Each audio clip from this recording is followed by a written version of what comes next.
바이소매입니다. 대한민국의 지구 반대편 직선거리로 18,600km, 대한민국과 가장 멀리 떨어져 있는 국가들 중 하나인 아르헨티나에도 한류 팬들은 있습니다. 그것도 아주 많이 말이죠. 그리고 아르헨티나에서의 한류가 어느 정도인지 체감할 수 있는 부분은 단순히 K-팝과 한국 드라마를 좋아하는 팬들의 한류 사랑을 넘어선 아르헨티나의 사회학자들의 한류 현상 연구입니다. 무려 아르헨티나의 국가과학기술연구위원회 코니세트에까지도 한류 관련 논문들이 올라와 있는 상황인데요. 국가과학기술연구위원회의 사회과학부 연구원 이아데비토 폴라 마리나가 올린 이 논문은 아르헨티나의 우리 교민들과 아르헨티나인들 간의 사회적 문화 응결에 관한 부분부터 한국 대중문화가 아르헨티나에 어떻게 퍼지고 있는지까지 다룬 것으로 무려 12권 분량의 학술집이었으며 실로 방대하고 상세한 연구 내용들이 실려 있었습니다. 또한 아르헨티나 매체 파지나 1, 2에는 흥미로운 기사가 하나 있었는데, 아르헨티나에서는 이제 한류를 책으로 분석하는 현상이 벌어졌다는 것이었는데요. 그러면서 세계화 속의 한국이라는 책을 소개한 기사는, 이 책은 앞서 말씀드린 이아데비토 폴라 마리나를 비롯한 아르헨티나의 각계 전문가들과 유명 학자들이 함께 집필한 책이라 소개하면서 그 내용은 문화를 통한 소프트 파워 강화와 한류의 지정학적 성찰에 대한 것이라 이야기했습니다. K-팝은 듣기만 하면 되고 한국 드라마는 TV만 켜면 되지만 한국과 한류에 대해 분석한 책까지 사서 본다는 건 이야기가 다르죠. 한류에 푹 빠져 한참을 즐기고 시간 가는 줄 모르고 있다가 정신 차리고 보니 이게 뭔 일인가 싶어서 각 잡고 공부까지 해보겠다는 거니까요. 그리고 유럽 한류의 중심이라 할 수 있는 프랑스, 이 프랑스의 경제 전문 매체에서도 한류는 연구 대상이었습니다. 프랑스 매체 포타이유에는 이런 제목의 기사가 실렸는데요. 한류를 통한 엔터테인먼트 산업의 부흥과 한국의 소프트 파워. 게다가 이건 무려 2부작의 한류 연구 분석 기사였습니다. 기사는 한류의 위력부터 한류의 역사에 이르기까지 정말 상세한 내용을 다루고 있었는데요. 뿐만 아니라 한류의 경제적, 사회적 영향은 물론 세계 엔터테인먼트 시장에서의 경쟁력, 국가 이미지 제고와 소프트 파워 격상에 이바지한 부분까지 상세히 설명되어 있었습니다. 분석 연구의 말미에는 이런 말이 나오는데요. 현재 한국 콘텐츠는 미국이 지배하는 초경쟁 분야인 국제 엔터테인먼트 시장에 등장한 것이기에 제작사들은 이 시장의 지분을 확보하기 위해 미국 시리즈와는 반대되는 접근 방식을 취해야 한다. 실제 미국과 한국의 두 엔터테인먼트 산업은 산업의 규모나 범위, 다양성 측면에서 매우 다르기에 한국은 미국과는 차별되는 전략이 필요하다. 정말 공감이 가는 부분이죠. 우리가 할리우드와 스케일 싸움을 할 수는 없으니까요. 하지만 이에 대해 기사는 실제로 한국 엔터테인먼트 산업이 더욱 폭넓은 시청자에게 다가가기 위한 효과적인 전략을 개발했을 뿐만 아니라 한국의 글로벌 영향력을 강화하고 국제적 인지도를 높였다 결론 내렸습니다. 바로 이런 높은 가치를 가진 한류라는 어마어마한 대한민국의 무기, 이것을 원하는 국가들은 너무나 많죠. 하지만 실제로는 극히 소수의 국가들만이 가지고 있는 무기인데요. 그래서 우리가 지금 손에 쥐고 있는 이 귀한 한류라는 무기에 대해 생각할 부분은 이것을 어떻게 계속 지속할 것인가 입니다. 지난 시간에 전 세계에서 벌어지는 한류 추종 현상에 대해 설명드리면서 이어서 전해드리겠다고 미리 예고해드렸던 부분인데요. 이 엄청난 한류의 현재도 물론 중요하지만 한류의 미래가 더 중요하기 때문입니다. 아시아권의 한류 팬들이 아니라 불과 10여 년 전부터 혹은 최근에 들어서야 한류를 처음 접한 서구권이나 타 대륙 팬들의 입장에서는 한류가 지금에서야 갑자기 등장한 것처럼 보이지만, 사실 한류는 나름 긴 역사를 가진 문화적 현상이죠. 반짝하고 떠올랐다가 사라진 다양한 국가들의 대중문화 히트작들은 어디 멀리 볼 필요도 없이 홍콩이나 대만에도 있었죠. 그래서 한류가 앞으로도 계속 잘 나갈 것인가, 지속이 될 것인가 하는 질문은 외신들도 관심을 크게 가지고 있는 부분이었는데요. 이제는 한류 열풍 하면 빼놓을 수 없는 아랍 지역, 이 지역 최대 규모의 다국적 대중매체 알자지라는 이런 제목의 기사를 보도했습니다. K-드라마 열풍 뒤에 숨은 비밀은 무엇이며 과연 이는 붕괴될 것인가? 제목에 붕괴라는 단어를 썼다는 게 좀 기분 나빴지만 기사 내용은 그렇지 않았는데요. 파괴적 좀비 바이러스, 자폐 스펙트럼을 가지고 있는 뛰어난 변호사, 학생들의 괴롭힘, 치명적 반전이 있는 오징어 게임. 이것들에게는 한 가지 공통점이 있는데 그건 바로 이것들이 모두 넷플릭스에서 역대 가장 많이 시청된 비영어권 프로그램 톱10에 오른 드라마들의 소재라는 기사는, 게다가 이 드라마들은 모두 한국어로 제작된 한국의 작품이었다 이야기했습니다.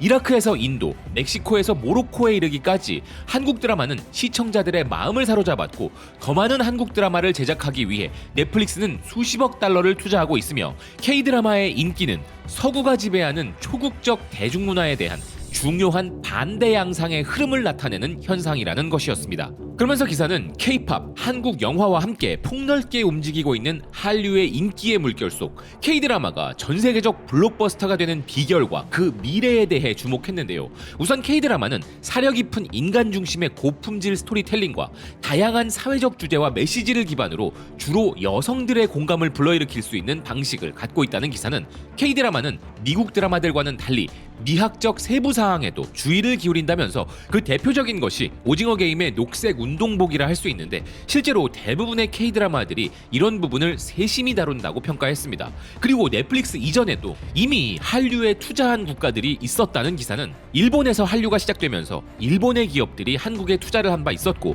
중국 투자자들도 한국 드라마 제작 비용을 지원하거나 일부는 한국 제작사에 지분을 매입하기까지 했었다고 이야기했는데요. 이들의 투자는 지금 넷플릭스에 비하면 미미한 수준이었지만, 중요한 것은 이렇게 한류에 대한 해외 자금의 투자가 지속되어 왔다는 사실이라는 기사는, 이런 한류가 이제 정점을 찍고 추락할 것인가에 대한 질문이 나오고 있지만, 그런 질문이 터져나온 것은 이번이 처음이 아니라고 이야기했습니다.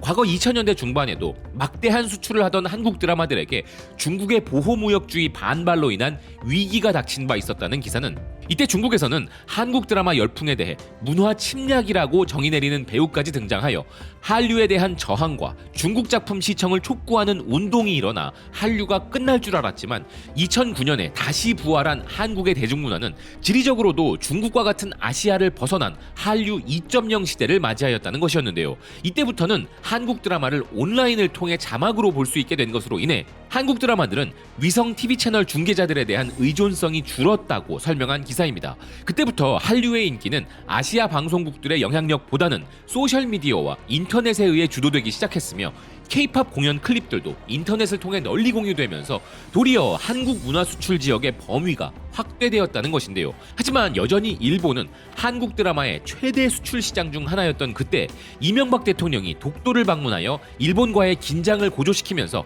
한국 드라마의 대일본 수출이 크게 감소한 바 있었다는 기사는, 그 대안으로 다시 중국 시장이 떠올랐지만 사드 설치에 대한 중국의 우려를 한국이 무시한 이후 한중 관계 악화로 한류는 또다시 위기를 겪은 바 있었다고 설명했습니다. 이런 일을 겪은 이후에는 팬데믹으로 인하여 한류도 전 세계 엔터테인먼트 산업과 마찬가지로 드라마 제작이 중단되는 어려움을 겪었으나, 이런 풍파를 견뎌낸 한국 드라마들은 글로벌 블록버스터로 놀랍게 다시 등장했다는 기사는, 이런 여러 가지 경제적, 지정학적 어려움을 여러 차례 극복해낸 한국 드라마들은 한국 대중문화 산업에 강력한 회복력을 나타낸다 평가했는데요.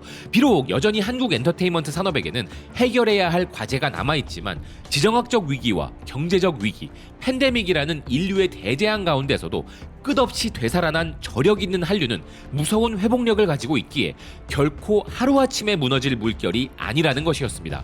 마치 우리나라가 세계 1위를 석권한 좀비 장르의 좀비들처럼 한류는 끊임없이 역경을 맞아도 되살아나고, 이제는 정말 다 죽었다 싶으면 또다시 살아났던 것이죠.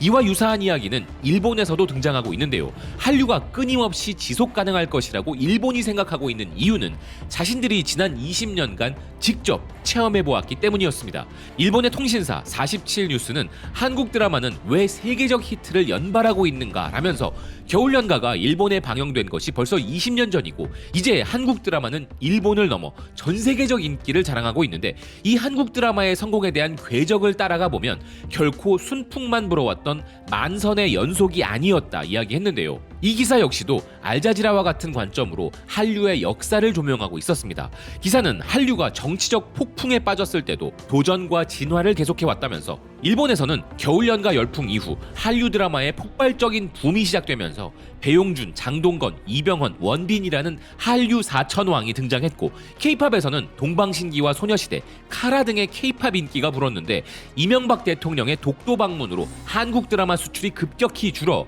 한류는 불황에 빠질 것 같았지만, 그때 마침 중국에서 한류 드라마 붐이 일어났다는 것인데요.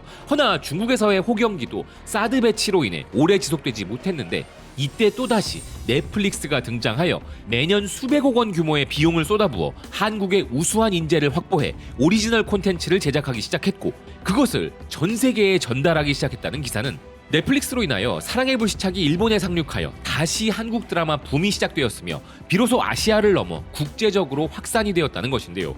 또한 한국은 프랑스에 이어 세계 7위 규모인 콘텐츠 산업을 확장시켜 나가고 있는 가운데, 외교나 정치적인 부분에 휩쓸리면서도 진화와 도전을 계속하여 로맨스 장르를 넘어 서스펜스, 시대극 등은 물론 사회의 어두운 부분들도 과감하게 다뤄 세계적 지지를 모았다는 기사는 세계 무대를 향해 끊임없이 연마해온 한류 콘텐츠에 그들은 앞으로도 뜨거운 시선을 쏟을 것 같다 평가했습니다. 이렇게 한류는 항상 끝났다고 할 때마다 다시 살아났고 오히려 더 크게 부흥했던 것인데요. 그래서 일본의 기준에서 한류는 사라지지 않는 문화적 흐름이라는 것입니다. 이 기사에 대해 일본 네티즌들은 이런 반응들을 보이고 있었는데요. 겨울연가가 유행할 때는 재미없어서 일본 드라마만 봤지만, 일본 드라마에는 자니즈 소속들만 나오는데 연기도 못하고 각본도 시시해서 결국 드라마를 안 보게 되었다. 그런데 넷플릭스를 통해 한국 드라마를 보니 옛날과는 전혀 달리 재미있었다. 지금 일본 드라마는 한국에 완전히 지고 있다. 한국 드라마가 정말 뛰어난 부분은 시대 변화에 대응하는 능력이라고 생각한다. 한국의 유명한 드라마들은 TVN 같은 케이블 채널에서 늘어나고 있다. 인터넷 시대를 내다보고 제작 방식을 바꾸고 스폰서나 배우들을 기준으로 기획하고 방송국 중심의 드라마 제작에서 탈피한 것이 일본뿐만 아니라 세계에서 인정받는 드라마를 제작할 수 있는 이유가 아닐까 한다. 일본은 배우들의 연기력을 따지기 이전에 기획 단계에서부터 이미 세계에서는 싸울 수 없는 드라마를 만들고 있다. 세계적으로 일본 애니메이션은 한국 드라마보다 압도적으로 인기가 높다. 연간 매출은 일본 애니메이션이 3조엔, 한국 드라마는 3천억엔이다. 하지만 애니메이션이 아니라 드라마라는 카테고리에서만큼은 한국은 솔직히 굉장하다고 생각한다. 사실 한류 산업도 세부적으로 따져보면 엄청나게 커진 시장의 크기만큼이나 여러 문제점들과 논란들도 등장하고 있습니다. 말은 아끼겠습니다마는 K-팝도 그렇고 드라마 쪽도 그렇죠. 그렇지만 이런 역경들 또한 이겨낼 것이라 믿는 이유는 지금까지도 결코 쉽지 않은 길을 걸어온 우리 대중문화였기 때문인데요. 앞으로도 우리 한류의 위상이 우리의 큰 자부심으로 계속 유지되어 가길 기원하는 마음입니다. 시청해주셔서 고맙습니다. 또 뵙겠습니다.